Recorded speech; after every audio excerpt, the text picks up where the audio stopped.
Dieu, viens à mon aide. Seigneur, à notre secours. Gloire au Père et au Fils et au Saint-Esprit, au Dieu qui est, qui était et qui vient, pour les siècles des siècles. Amen. L'ange du Seigneur apporta l'annonce à Marie. Et elle conçut du Saint-Esprit. Voici la servante du Seigneur. Qu'il me soit fait selon votre parole. Et le Verbe s'est fait chair, Et il a habité parmi nous. priez pour nous, Sainte Mère de Dieu, Afin que nous soyons rendus dignes des promesses du Christ. daigne, Seigneur, répandre ta grâce dans nos âmes, afin qu'ayant connu par le message de l'ange l'incarnation du Christ, ton Fils, nous arrivions par sa passion et par sa croix à la gloire de sa résurrection. Par le Christ notre Seigneur. Amen.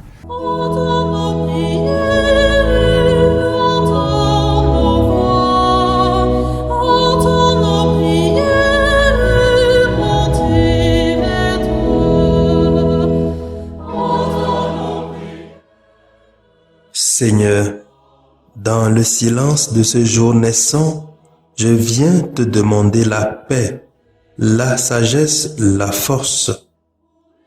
Je veux regarder aujourd'hui le monde avec des yeux tout remplis d'amour, être patient, compréhensif, doux et sage, voir au-delà des apparences tes enfants, comme tu les vois toi-même, et ainsi ne voir que le bien en chacun. Ferme mes oreilles à toute calomnie. Garde ma langue de toute malveillance. Que seules les pensées qui bénissent demeurent en mon esprit. Que je sois si bienveillant et si joyeux, que tous ceux qui m'approchent sentent ta présence. Revêt-moi de ta beauté, Seigneur, pour qu'au long de ce jour, je te révèle. Amen.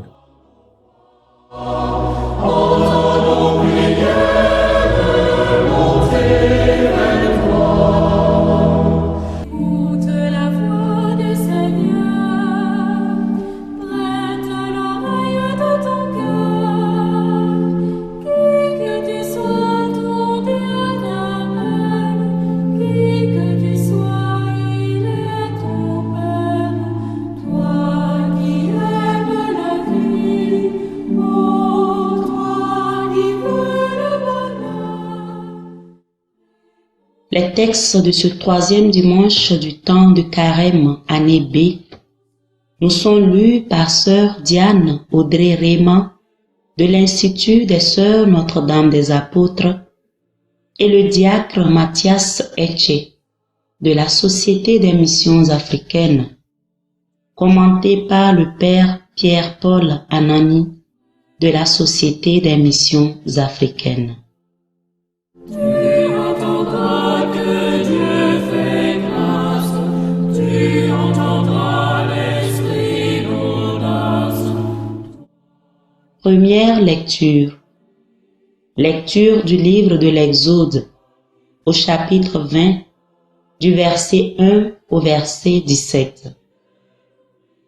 Tu ne feras aucune idole, aucune image de ce qui est là-haut dans les cieux, ou en bas sur la terre, ou dans les eaux par-dessous la terre. Tu ne te prosterneras pas devant ces dieux pour leur rendre un culte. Car moi, le Seigneur ton Dieu, je suis un Dieu jaloux. Chez ceux qui me haïssent, je punis la faute des pères sur les fils jusqu'à la 3e et la 4e génération. Mais ceux qui m'aiment et observent mes commandements, je leur montre ma fidélité jusqu'à la 1000e génération. Tu n'invoqueras pas en vain le nom du Seigneur ton Dieu, car le Seigneur ne laissera pas impuni celui qui invoque en vain son nom. Souviens-toi du jour du sabbat pour le sanctifier. Pendant 6 jours tu travailleras et tu feras tout ton ouvrage.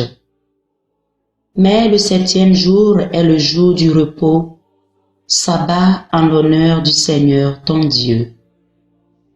Tu ne feras aucun ouvrage, ni toi, ni ton fils, ni ta fille, ni ton serviteur, ni ta servante, ni tes bêtes, ni l'immigré qui est dans ta ville. Car en 6 jours le Seigneur a fait le ciel, la terre, la mer et tout ce qu'ils contiennent, mais il s'est reposé le 7e jour. C'est pourquoi le Seigneur a béni le jour du sabbat et l'a sanctifié. Honore ton père et ta mère, afin d'avoir longue vie sur la terre que te donne le Seigneur ton Dieu. Tu ne commettras pas de meurtre. Tu ne commettras pas d'adultère. Tu ne commettras pas de vol. Tu ne porteras pas de faux témoignages contre ton prochain. Tu ne convoiteras pas la maison de ton prochain. Tu ne convoiteras pas la femme de ton prochain, ni son serviteur, ni sa servante, ni son bœuf, ni son âne, rien de ce qui lui appartient. Parole du Seigneur, nous rendons grâce à Dieu.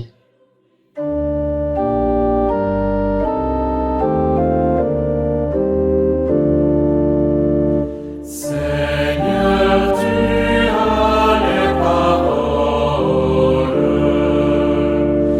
de la vie éternelle.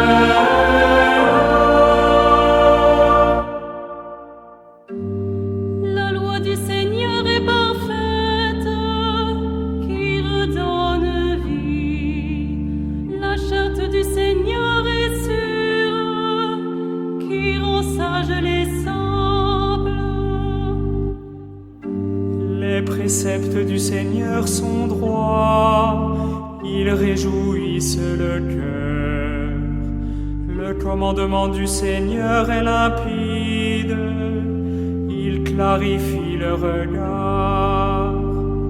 Seigneur, tu as les paroles de la vie éternelle.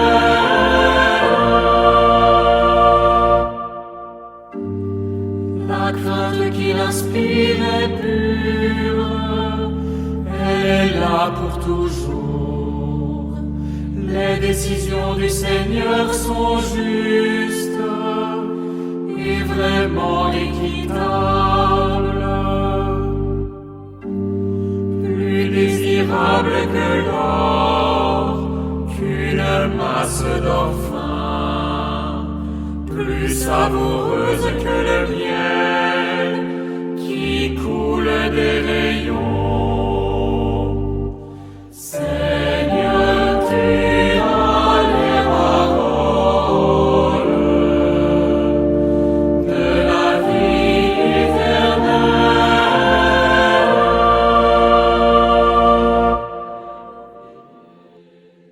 Deuxième lecture.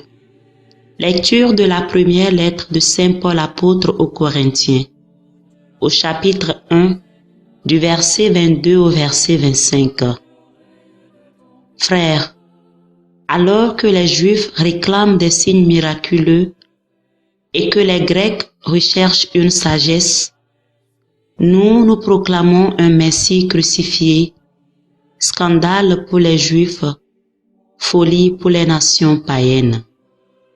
Mais pour ceux que Dieu appelle, qu'ils soient juifs ou grecs, ce Messie, ce Christ est puissance de Dieu et sagesse de Dieu. Car ce qui est folie de Dieu est plus sage que les hommes, et ce qui est faiblesse de Dieu est plus fort que les hommes. Parole du Seigneur, Nous rendons grâce à Dieu. Gloire au Christ, sagesse éternelle du Dieu vivant. Gloire à toi, Seigneur. Dieu a tellement aimé le monde qu'il a donné son Fils unique, afin que ceux qui croient aient la vie éternelle. Gloire au Christ, sagesse éternelle du Dieu vivant. Gloire à toi, Seigneur.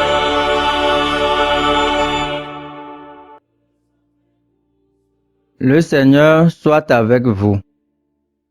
Évangile de Jésus-Christ selon Saint Jean, chapitre 2, versets 13 à 25.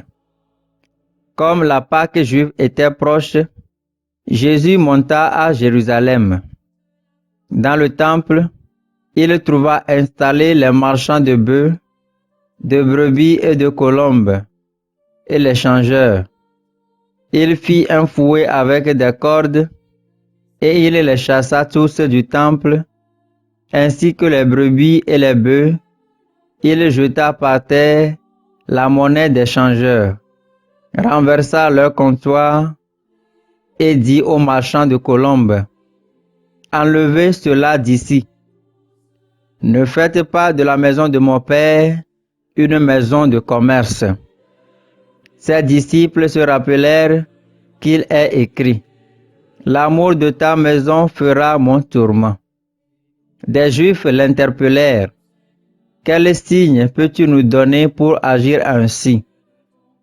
Jésus leur répondit, « Détruisez ce sanctuaire, et en 3 jours, je le relèverai. » Les Juifs lui répliquèrent, « Il a fallu 46 ans pour bâtir ce sanctuaire, et toi, en 3 jours, tu le relèverais? » Mais lui parlait du sanctuaire de son corps. Aussi, quand il se réveilla d'entre les morts, ses disciples se rappelèrent qu'il avait dit cela. Ils crurent à l'Écriture et à la parole que Jésus avait dite.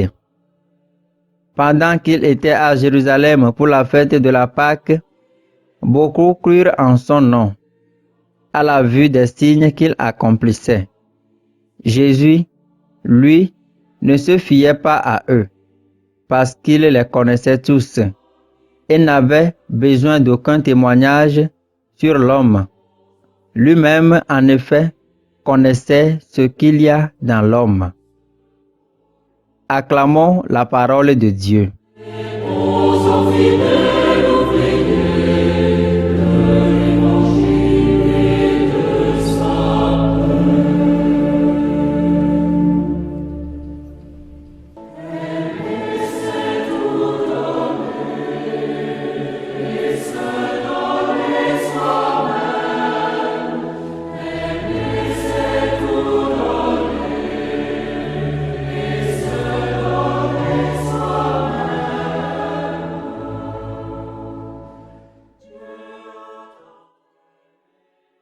En ce 3e dimanche de Carême, Jésus dit, « Détruisez ce temple, et en 3 jours je le relèverai. » Les Juifs sont confus devant une telle déclaration, mais l'Évangile explique qu'en fait il parlait du temple de son corps, qu'il ressusciterait 3 jours après avoir été mis à mort. Pendant ce temps de Carême, où la discipline ancienne souligne l'importance de la maîtrise corporelle par le jeûne, l'abstinence et les veilles, nous sommes invités à réfléchir sur ce que représente le corps humain. L'Évangile appelle temple le corps de Jésus. Le temple, c'est le lieu où l'on offre des sacrifices à Dieu, l'espace sacré où il se montre. Le vendredi saint, quand le corps du Fils de Dieu fut mis en croix, un sacrifice parfait fut offert pour le pardon des péchés. Et Dieu révéla alors combien il aimait le monde. Jésus appelle maintenant l'Église son corps, un corps mystique fait de diverses races, d'hommes et de femmes, de jeunes et de vieux, de pauvres et de riches, de pécheurs et de saints. Tous les dimanches, quand les fidèles se réunissent pour la messe, ils deviennent le temple où Jésus renouvelle son sacrifice et où Dieu est présent. Dans le visage de nos frères et sœurs, vous savez que vous voyez le corps du Christ. Regardez leur visage fatigué ou rayonnant, leur sourire ou leurs larmes, et vous saurez que vous voyez là le visage du Christ. Ils sont le corps que Jésus a promis de ressusciter d'entre les morts. Quand le Christ rentre et demeure dans une vie, il ouvre cette vie à des dimensions nouvelles et insoupçonnées.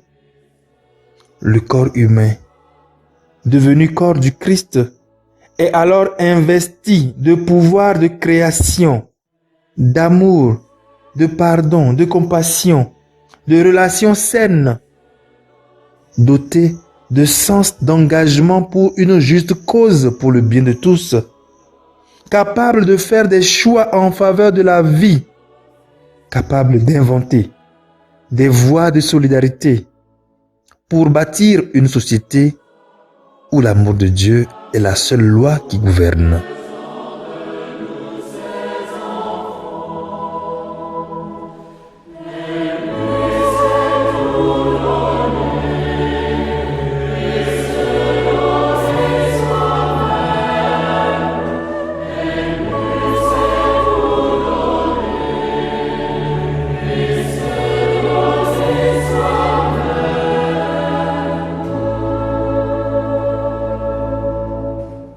Le Seigneur soit avec vous. Et avec votre esprit.